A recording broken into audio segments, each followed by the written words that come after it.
여러분 안녕하십니까? 대전이 낳은 세계적인 스크린 골프 기업 골프존이 75억 원의 과징금을 물게 됐습니다. 국내 기업에게 부과된 과징금으로는 역대 최대 금액입니다. 지난해 11월 서버 안전관리 소홀로 220만 명이 넘는 개인정보가 유출된 것에 대해 정부가 무거운 책임을 물었습니다. 조형준 기자입니다. 지난해 11월 해커로부터 랜섬웨어 공격을 받은 골프존.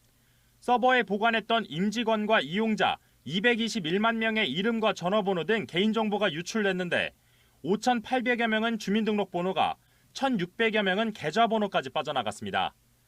개인정보보호위원회는 골프존이 전 직원이 사용하는 파일 서버에 개인정보가 저장돼 있다는 사실을 인지하지 못했고 필요한 안전조치와 주기적인 점검도 미흡했다고 지적했습니다. 그러면서 75억 400만 원의 과징금을 부과했습니다. 국내 기업으로는 지난해 LG유플러스가 받은 과징금 68억 원을 뛰어넘는 역대 최대 금액입니다. 새로운 가상 사성망을 긴급히 도입하는 과정에서 외부에서 관리자 및 전 직원의 내부 업무망에 아이디 패스워드만으로 접속할 수 있도록 허용하였으며 골프존은 보유기간을 넘기거나 처리 목적을 달성해 불필요해진 38만여 명의 개인정보도 파기하지 않은 걸로 드러났습니다. 이번 처분은 기업의 개인정보 보호 책임을 강화하기 위해 지난해 9월 강화된 개인정보보호법 개정안이 실질적으로 적용된 첫 사례입니다.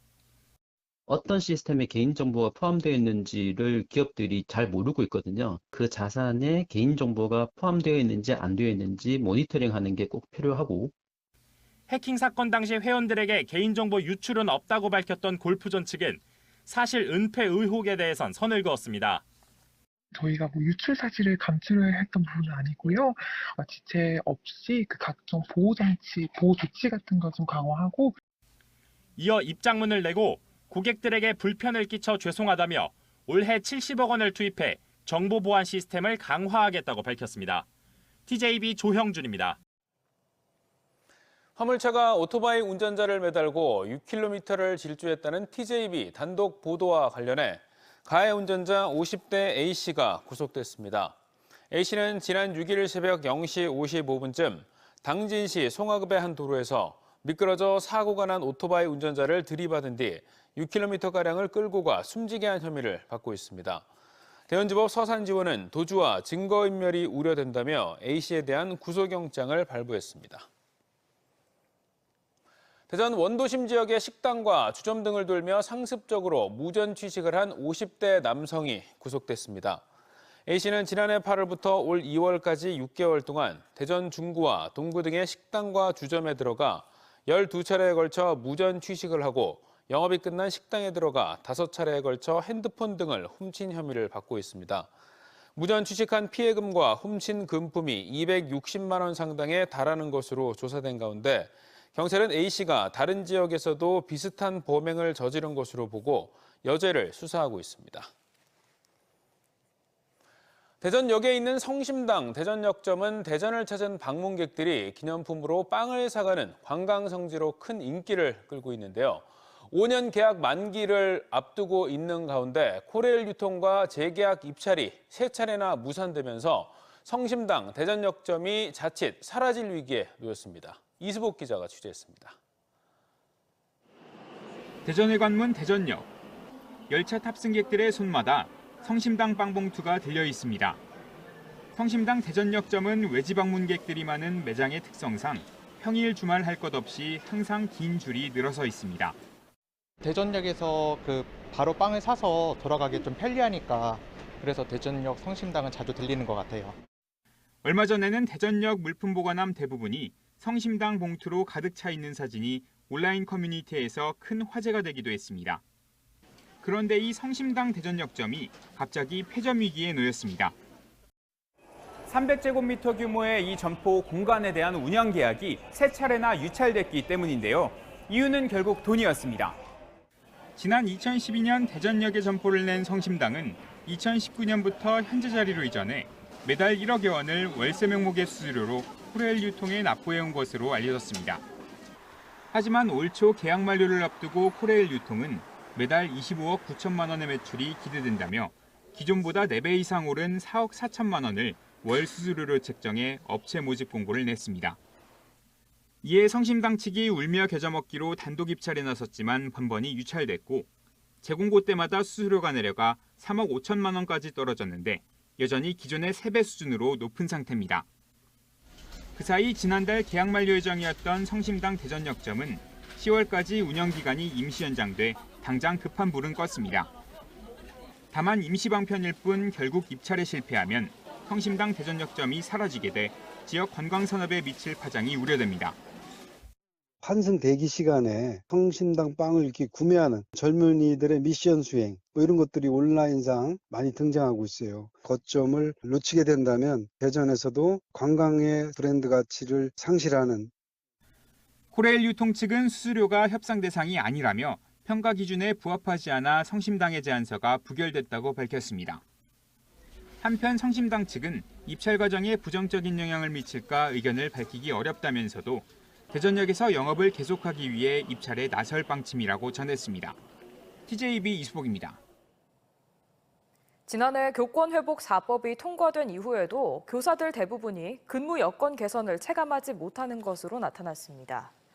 충남교사노조가 스승의 날을 맞아 교사 321명을 대상으로 설문한 결과에 따르면 지난해 교권회복 4법 개정 이후 학교 근무 여건이 좋아지고 있는가라는 질문에 교사 3.1%인 10명만 그렇다라고 답변했습니다. 한편 교사 노동조합 연맹이 전국 교사 12,000여 명을 대상으로 조사한 인식조사에서는 응답자의 절반이 최근 1년간 학생이나 학부모로부터 교권 침해를 당한 적이 있다고 응답했습니다. 또 10명 중 8명가량은 교사라는 직업이 사회적으로 존중받지 못하고 있다고 응답한 것으로 조사됐습니다. 수도권에 인접해 있는 천안에는 12개 대학이 몰려있고 학생 수도 9만여 명에 달해 대학 도시로 불리는데요. 안서동 일대를 명품 대학로로 조성하는 사업이 추진 중인 가운데 천안시가 대학 도시 천안을 알리기 위해 시민들과 12개 대학생들이 함께 참여하는 축제를 열기로 했습니다. 이선학 기자가 보도합니다. 전체 인구가 65만 명인 천안시. 무려 12개의 대학이 들어서 있고 학생 인구만 9만 명에 달합니다. 특히 안서동에는 단국대와 백석대, 호수대 등 5개 대학이 몰려 있어 국내 최대 규모의 대학 밀집 지역으로 자리 잡았습니다. 이처럼 천안 지역에 대학들이 몰린 이유는 수도권과 거리는 가까우면서도 수도권 규제는 피할 수 있고 교통도 편리해 학생 모집에 유리하기 때문입니다. KTX는 30분이면 되니까요. 교통도 편리하고 그래서 대학들이 이제 이곳에 입지를 하게 됐는데 이제 대학들이 많이 위치하다 보니까 지금은 이제 대학 도시로 이렇게 변모하고 있는 것 같습니다. 5만여 명의 학생들이 상주하는 안서동 일대를 서울 대학로에 버금가는 명품 대학로로 만들기 위한 사업도 추진되고 있습니다. 충남도는 오는 2031년까지 986억 원을 투입해 시외버스 정류장 등 교통망을 확충하고 보행 친화 환경과 청년 생활 지원 플랫폼 구축, 청년 소셜 벤처 육성 등의 사업을 추진합니다. 이를 통해 낙후된 지역 재생 효과뿐 아니라 청년 창업이나 지역 정착을 유도해 인재 유출도 막겠다는 겁니다. 이와 별도로 대학도시 천안을 알리기 위해 시민들과 12개 대학 학생들이 함께하는 축제도 열립니다. 대학과 시의 합성어인 유니브시티 선포식과 함께 대학 가요제와 이색 동아리 경연, 인기가수 공연 등 시민들과 학생들이 함께 즐길 수 있는 다양한 프로그램들이 진행될 예정입니다. 천안시와 12개 대학교 총장님들과 회의하고 처장님들과 학생회장들이 기획단을 이루어서 함께 다 같이 천안시를 위해서 노력해보자 하는 그런 취지입니다. 천안시는 이번 축제를 계기로 그동안 교류가 없었던 학생들과 시민들의 소통을 강화하고 타 지역에서 온 학생들이 천안에 안착할 수 있도록 다양한 프로그램을 만들어 지원해 나갈 계획입니다. TJB 이선학입니다. 최근 부산대와 제주대 등에서 의대 증원 학칙 개정이 잇따라 부결되며 증원을 둘러싼 갈등이 고조되는 가운데 지역에선 단국대 천안 캠퍼스와 을지대가 학칙 개정을 완료한 것으로 파악됐습니다. 교육부는 단국대와 을지대 등 전국 12개 대학이 증원된 의대 정원을 내년도 모집 인원에 반영하기 위한 학칙 개정을 완료했다고 밝혔습니다. 반면 충남대와 순천향대, 건양대 등은 아직 학칙 개정을 위해 내부 논의 중인 것으로 전해졌습니다. 정부는 학칙 개정이 무산된 경우 시정명령을 내리고 이마저도 불이행 시 학생 모집 정지 등 행정조치까지 검토한다는 계획입니다.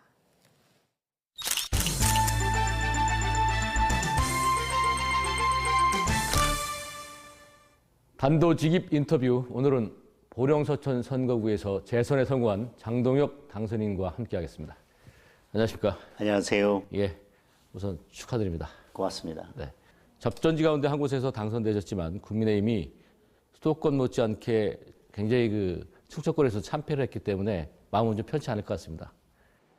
그렇습니다. 보령서천에서 저는 당선됐지만 전국적으로 선거에서 크게 졌고 충청권에서도 지난번 선거보다도 더 좋지 못한 성적을 거두었기 때문에 총선의 실무 책임을 맡고 있었던 사무총장으로서 마음이 무겁습니다. 그리고 민심을 무겁게 받아들이고 있습니다. 충청권 참패의 원인을 좀 진단해 보신다면? 충청권의 민심이 늘 전국 민심을 대변해 왔기 때문에 전국 민심과 크게 다르지 않다고 생각합니다. 저희들이 민생을 조금 더 꼼꼼하게 챙기지 못했고 또 민심을 잘 듣지 못했던 것에 대한 국민들의 심판이라고 생각하고 있습니다. 좀 아픈 질문입니다만은 아까 말씀하신 것처럼 한동훈 전 비대위원장과 투톱으로 총선을 진두지휘하셨기 때문에 이에 따른 책임감도 좀 크게 느끼지 않을까요? 그렇습니다. 총선의 실무 책임을 맡았었기 때문에 이번 총선 참패 결과에 대해서 책임을 통감하고 있습니다.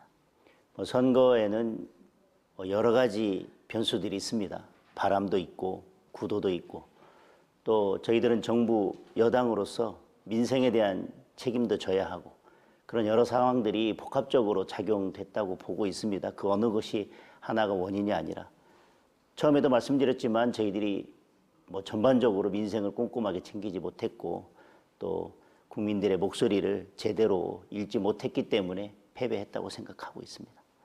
그렇다고 한다면 선거를 통해서 국민들은 여당에 대해서 이제 대통령실은 할 만을 하고 또 당의 체질도 개선하라는 그런 측면 같은데 어떻게 해법을 찾으실까요? 당은 민심을 맨 앞에서 받아들이는 그런 조직입니다. 앞으로는 당이 민생과 관련해서 국민들의 목소리를 좀 더 올바르게 전달하고 좀 더 소통하면서 당을 운영해야 될 것 같습니다. 특히 민생 관련 문제에 대해서는 정부와 적극 소통하지만 당도 주도적으로 그런 민생 문제를 챙겨 나가야 될 것으로 보여집니다. 이제 지역구 얘기 좀 해봐야 되는데요.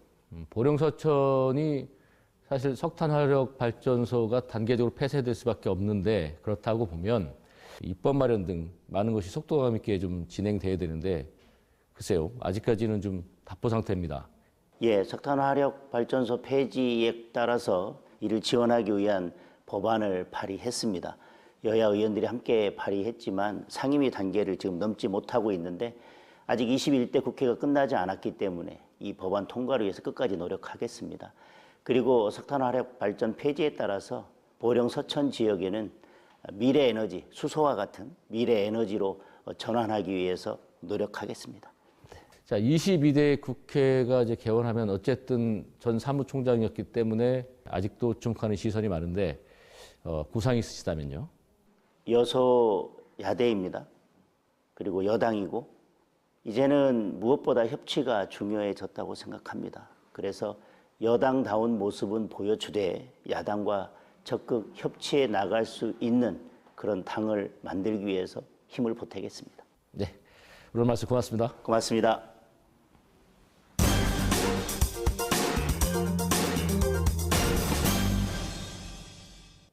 대전예술의 전당과 카이스트가 공동 주최한 국제 무대 음향 기술 워크숍과 마스터 클래스가 오늘 막을 올려 내일까지 이어집니다.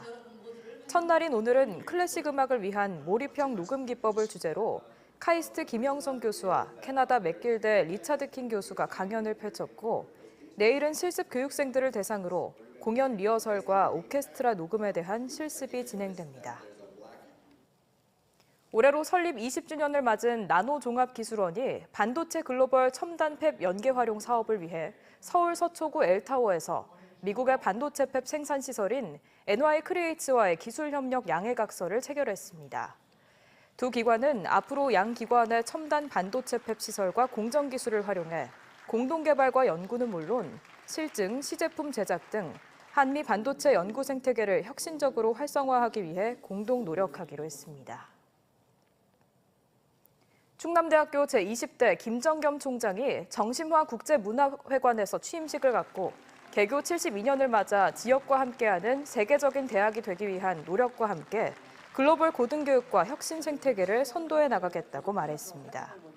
교육학자인 김 총장은 충남대 교무처장과 AI 융합교육연구소장, 학부교육 선도대학 육성사업단장, 대통령 직속 국민통합위원회 위원, 교육부 교육정책자문위원 등을 지냈습니다. 월성 원전 자료를 삭제, 감사원의 감사를 방해한 혐의로 재판을 받던 전 산업부 공무원 3명에 대해 무죄가 확정됐습니다. 대법원 일부는 지난 2019년 11월 월성 원전 관련 자료 삭제를 지시하거나 묵인 방조한 혐의와 정부 세종청사 산업부 사무실에서 자료를 삭제한 혐의로 기소된 전 산업부 국장 A씨와 과장 B씨, 서기관 C씨에게 무죄를 선고한 원심 판결을 확정했습니다. 1심 재판부는 죄를 인정해 3명 모두에게 징역형의 집행유예를 선고했지만 2심은 이를 뒤집고 무죄로 판단한 바 있습니다. 어제 오전 9시 10분쯤 대전 서구 용문동의 한 오피스텔 신축 공사 현장에서 방수업체 소속 60대 여성 일용근로자 A씨가 공사 자재와 부딪혀 머리를 크게 다쳤습니다. 이 여성은 구급대 도착 당시 심정지 상태였지만 병원에서 맥박이 돌아와 현재 중환자실에서 치료를 받고 있습니다. 사고 조사에 나선 대전지방고용노동청은 지게차에 실린 소방배관 다발 벨트가 풀리면서 옆에 서 있던 A씨의 머리에 맞은 것으로 보고 정확한 사고 경위를 조사하고 있습니다.